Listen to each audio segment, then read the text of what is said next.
ఆరోగ్య ఆసరా ఈ రెండు కలిపితే 4,100 కోట్ల రూపాయలు ఆరోగ్యశ్రీ ఆరోగ్య ఆసరా కోసం ఖర్చు చేస్తా ఉన్నాం.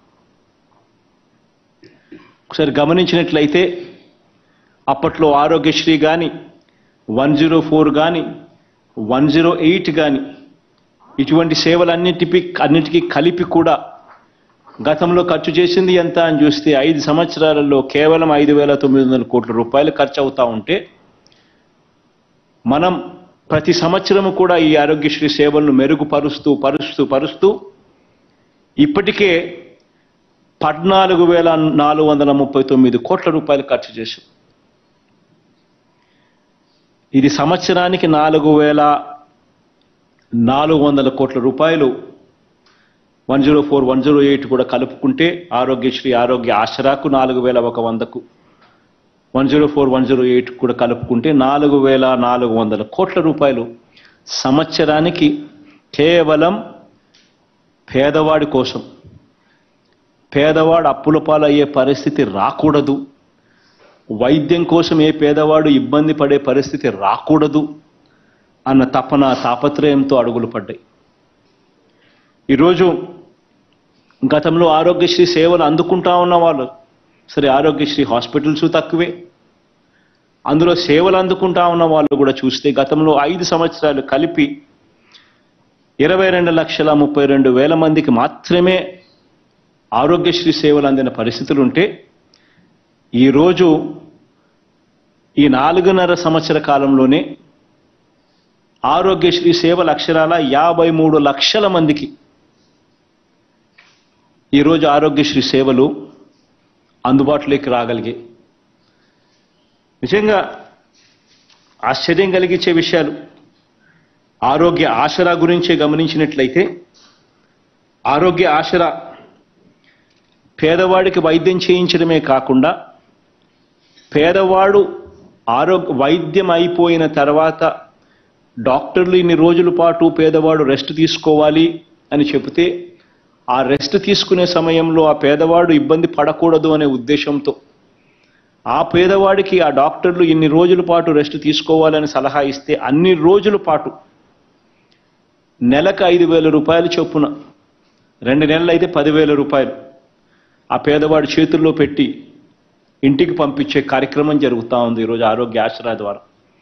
ఈ ఆరోగ్య ఆసరా ద్వారా దాదాపుగా 25,27,870 మందికి 1,309 కోట్ల రూపాయలు ఆరోగ్య ఆసరా కింద కూడా మనం ఇవ్వడం జరిగింది.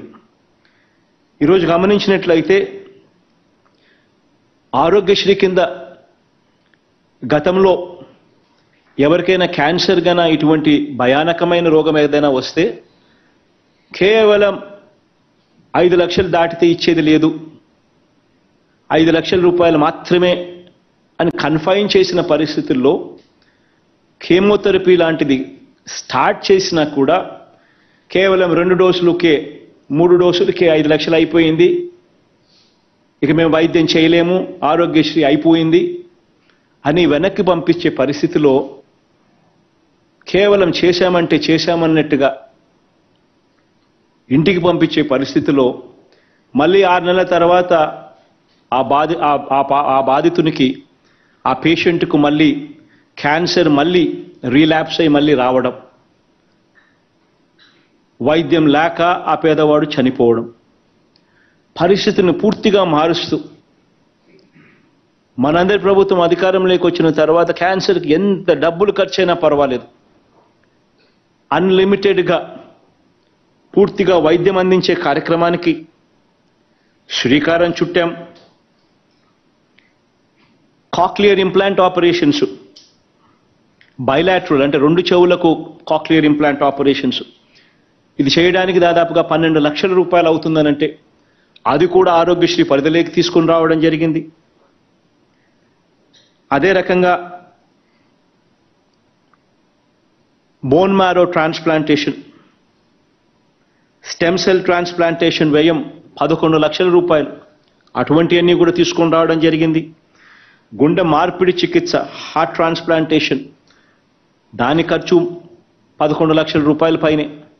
అటువంటివన్నీ కూడా ఆరోగ్యశ్రీ పరిధిలోకి తీసుకొని రావడం జరిగింది. ఇలా ప్రాణాంతకమైన ఈ వ్యాధులు దాదాపుగా 182,732 మందికి ఆరోగ్యశ్రీలో ఇటువంటి పెద్ద ఖర్చుతో కూడిన ప్రొసీజర్లు సైతం ఇవన్నీ కూడా ఉచితంగా చేస్తూ తోడుగా నిలబడగలిగాం. ఒక్క క్యాన్సర్కే ఏకంగా 1900 కోట్ల రూపాయలు ఖర్చు చేసి పేదవాడికి తోడుగా నిలబడగలిగాం.